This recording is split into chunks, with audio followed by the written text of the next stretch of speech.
The young and the restless spoilers in the heart of Genoa City's high-stakes corporate arena, Audra Charles finds herself standing at a crossroads that could define the rest of her life. A savvy, ambitious entrepreneur with an unquenchable drive to prove herself, Audra has spent months quietly assembling the pieces of a bold scheme, one that promises to catapult her into the rarefied air of independent power players. Yet, even as every fiber of her being longs to press forward, she feels the tremors of doubt running through her plan's foundation. The burden of trust. Victor Newman's shadow. Audra's plan hinges on one man, Victor Newman. For decades, Victor has reigned over Newman Enterprises with an iron fist, ruthless yet brilliant, unpredictable yet magnetic. When he first approached Audra with the hint of a partnership, she experienced a surge of exhilaration. At last, access to capital, to market clout, to the kind of connections that could turn an upstart into an icon. But exhilaration gave way to pain when Victor abruptly withdrew his support last autumn, leaving Audra scrambling to salvage her nascent venture. "You were too aggressive," he told her, his gray eyes flashing with displeasure. "You overreached." The sting of that rebuke has never left her. Now, every time she considers picking up the phone to call Victor, she is assailed by memories of that conversation, and by the nagging fear that he'll abandon her again, the moment things get difficult. And in Genoa City, there is no shortage of difficulty. Despite her reservations, Audra knows she cannot build her dream alone. Without Victor's deep pockets and legendary market savvy, her fledgling company, a boutique branding consultancy aimed at upending the advertising status quo, will remain little more than a well-rehearsed slide deck. So she steels herself to swallow her pride and place her trust back in Victor's hands. Love on the line. Nate Hastings' ultimatum. No sooner has Audra resolved to renew her alliance with Victor than another front opens up, her relationship with Nate Hastings. Nate, the ever-reliable Hastings and Sons heir-turned-lawyer, has been Audra's rock for the past 2 years. Steadfast, principled, and devoted, he has watched her chase one audacious business idea after another, always cheering her on. But when he learned of her past dealings with Victor, particularly the time he cut her loose to chase an even flashier alliance, his support took a hit. One rainy evening at society, Nate laid down an ultimatum: either cut ties with Victor for good, or risk losing him. "He'll chew you up and spit you out," Nate warned, voice low over the clatter of glasses. "I won't stay with someone who plays with fire just to burn brighter." Audra's heart twisted. She loves Nate deeply. His unwavering moral compass is the counterbalance she often needs. Yet she also knows that without Victor's backing, she may never step out of his shadow. Torn between the man who cherishes her and the man who can accelerate her career by a decade, Audra feels as if she's balancing on a razor's edge. The trap for Kyle Abbott. Adding another layer of complication is Kyle Abbott of Brash, entitled son of Jack Abbott, and recent fiancé to Claire Grace. Kyle's meteoric rise in the family fashion empire has left more than one competitor licking their wounds, and Audra has decided he'll be her unwitting pawn. Her plan is deceptively simple: fabricate a scandal that implicates Kyle in insider trading, then tip off Claire with carefully doctored evidence.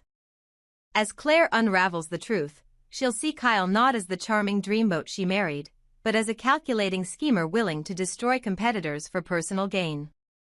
In Audra's mind, exposing Kyle will serve dual purposes: distract the market. A scandal of this magnitude will send Newman Enterprises stock tumbling, just long enough for Audra's own newly minted consultancy to swoop in, offering damage control services that only she can deliver. Win Claire's loyalty. Once Claire believes Audra saved her from a fortune-shattering betrayal, she'll become a lifelong client, and possibly even an investor. She has spent nights crafting emails, forging bank memos, and renting a discreet conference room where Claire will discover the damning files. Every detail has been rehearsed, every contingency considered. Yet, as the moment of truth approaches, Audra's confidence falters. What if Kyle really is as innocent as he claims? What if Claire sees through the ruse? And what if, in the process, Nate uncovers Audra's deception and walks away forever? Embracing danger, why Audra cannot back down. So why does Audra press on, even as the stakes escalate and her personal life teeters on ruin. Because she has something far more potent than fear, vision. Audra envisions a company bearing her name, audacious, uncompromising, and transformative. She sees herself not as a mere cog in someone else's empire, but as an innovator setting trends that others will follow. To achieve this, she must seize control of her destiny now, before any competitor outflanks her, before any lover's disappointment derails her, before her big break becomes too little, too late. Her resolve crystallizes during a solitary late-night drive along the lakefront. The wind whips through her hair, and the city lights shimmer on the water like 1,000 promises. In that moment, Audra understands that true entrepreneurship demands risk. Without risk, there is only stagnation. Without a bold gambit, there is no triumph. "I'm not asking for permission," she whispers to herself, staring into the dark horizon. "I'm making opportunity." The question of convincing Claire all of Audra's planning, however, hinges on one final and most unpredictable element: Claire's acceptance of the narrative. Claire is no ingenue. Since arriving in Genoa City, she's endured her share of heartbreak and betrayal. She possesses a keen intelligence and a capacity for skepticism that few newcomers wield. Audra recognizes this as both a threat and an asset. If Claire believes her, the fallout will be spectacular. If Claire balks, the entire scheme will implode, exposing Audra as a manipulator of devastating cruelty. In boardrooms and private lounges, Audra practices her lines. "I know how this looks. But when I saw those bank transfers, I realized they were routed through a shell corporation. That's not just reckless, that's criminal." Her words must sound urgent, compassionate, unwavering. She'll need to anticipate Claire's questions. "Where did you get this information? Why bring it to me? What do you want in return?" Audra's answers must frame her as a trustworthy ally, not a vengeful rival. What comes next? With the pieces in place, Audra stands on the precipice of her boldest maneuver yet. In mere days, Claire will receive the forged dossier. Victor's contact will set the timing to coincide with a lull in market news, maximizing the shock. Nate, kept in the dark, will sense something has shifted, yet will only learn the truth long after the deed is done. Will Audra's gamble pay off? Will she emerge as a titan in her own right, having toppled a member of the Abbott dynasty and secured Claire's admiration? Or will the scheme backfire spectacularly, costing her the trust of the man she loves, the respect of her peers, and the very future she believes is hers to claim? In Genoa City, where alliances shift as quickly as stock prices, the only certainty is that nothing will ever be the same again. Audra has chosen her path, and there may be no turning back. In the cutthroat world of Genoa City's power brokers, even the most carefully laid plans can fracture under the weight of unforeseen loyalties and wounded pride. Victor Newman's latest gambit, one that hinges on manipulating his great-granddaughter Claire's trust, has set in motion a chain reaction that threatens to ignite a family schism, undermine budding romances, and expose hidden agendas in brutally public fashion. At the epicenter of these mounting tensions is Audra Charles, the ambitious strategist whose willingness to pull strings behind the scenes may cost her everything she holds dear. Victor's gambit, a promise on shaky ground for Victor Newman, business has always been war by other means. His newest maneuver involves dangling a lucrative opportunity in front of Claire, access to a revitalized Newman Ranch venture, complete with the promise of a stake in its future profits. In return, Victor demands Claire's public endorsement, a show of familial unity designed to bolster investor confidence. When the dust settles, Victor anticipates owning both the market narrative and, more importantly, Claire's allegiance. But promises are perishable commodities, especially in Victor's world. Should Claire feel betrayed, should she perceive that her grandfather has failed to honor his commitment, the fallout could be catastrophic. A wounded Claire, disillusioned by broken trust, may not only withdraw her public support but could even choose to leave Newman Ranch entirely, severing the emotional tie that has bound her to her heritage.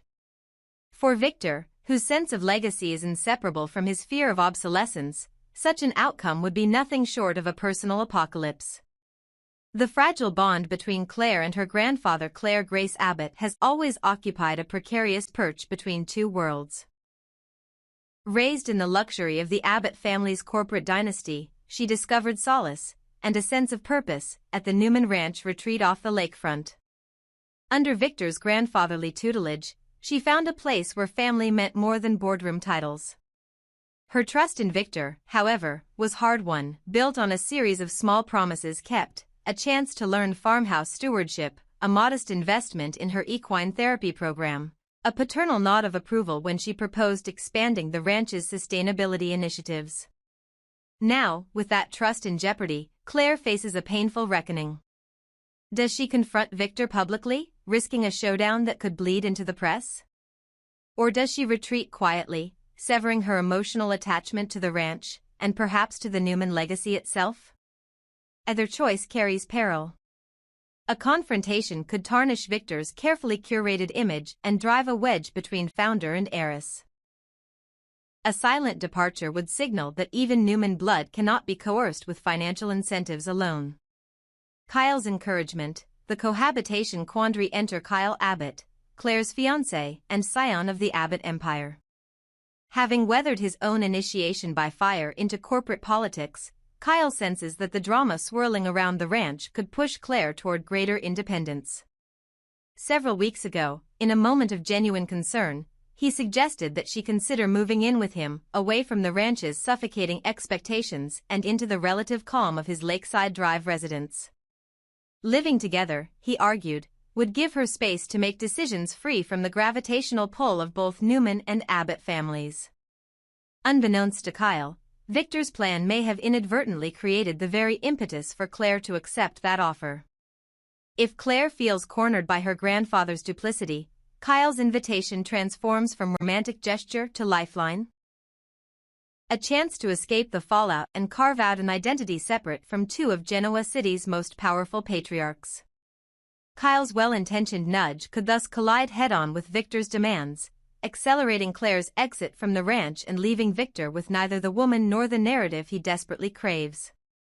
Audra's invisible hand, risk and reckoning behind the scenes of this family drama, is Audra Charles, the strategist who intertwined her fate with Victor's through a tentative alliance. Tasked with smoothing over Claire's relationship with her grandfather, and at the same time sowing enough doubt in Claire's mind to achieve Victor's leverage, Audra found herself pushing ethical boundaries she once swore she'd never cross. Her latest assignment involved crafting a leak about delays in the ranch's funding, hinting at Victor's potential withdrawal of support. The hope was to create just enough uncertainty in Claire's mind to nudge her toward public endorsement. But with Kyle whispering reassurances of a quieter life, the plan threatens to backfire, a misstep that could expose Audra's hand, leave Victor exposed, and shatter the fragile trust Nate Hastings placed in her. Nate's awakening. When love meets deception. Nate Hastings has always been Audra's moral counterweight, a steadfast lawyer whose integrity is as central to his identity as Audra's ambition is to hers. Their relationship, forged in the fires of late-night brainstorming sessions and tender moments of mutual support, has weathered many tests, but perhaps none as harrowing as this. As whispers of Audra's involvement in Victor's scheme swirl through Genoa City's grapevine, Nate's suspicions ignite. He begins to notice Audra's furtive phone calls, the sudden urgency with which she edits briefing documents, the tension that shadows her every interaction with Kyle and Claire. When a mutual friend offhandedly mentions a strategic leak aimed at Claire, Nate pieces together the unthinkable. The woman he loves is playing the puppet master in a gambit that could ruin innocent lives. Confrontation is inevitable. In a private moment at the Hastings and Sons conference table, Nate will demand the truth. When Audra hesitates, his faith in her crumbles. Whether he walks away on the spot or gives her one final chance to choose love over ambition, the relationship stands on the brink of collapse. For Audra, the prospect of losing Nate is more than a personal heartbreak, it is a stark reckoning with the cost of her machinations. Audra's irrepressible nature, the price of ambition. For those who know Audra, her capacity for strategic thinking is both a superpower and a curse. She thrives in situations that reward cunning, where the ability to foresee opponents' moves can mean the difference between triumph and oblivion. Yet, as the events surrounding Victor's plan demonstrate, such traits can become precisely what isolates her from allies and loved ones. Once the dust settles on Claire's choice, whether to distance herself from Victor or to reconcile on new terms, the fallout will reflect not just on Victor, but on Audra. If Claire leaves the ranch, she may trace the decision back to the fabricated anxiety Audra engineered. If Nate ends their relationship, it will be because he cannot forgive her betrayal of Claire, of Kyle, and of their own trust. In Genoa City, reputations are fragile. When ambition veers into manipulation, the consequences can reverberate long after the initial scheme has played out. A city teetering on the edge, Genoa City has seen its share of dramas, engagements broken, empires shaken, alliances redrawn. But the convergence of forces in Victor's latest gambit, Kyle's innocent encouragement of cohabitation, and Audra's secretive maneuvers promises a tempest unlike any before. Lives hang in the balance: Claire's sense of belonging, Victor's legacy, Audra's heart and career, and Nate's capacity for forgiveness. As each player moves their piece on this high-stakes board, one question looms: will ambition prove stronger than loyalty? In a city where past promises can be nullified by present scheming, the only certainty is that every choice carries risk, and that trusting the wrong person can be the most dangerous gamble of all.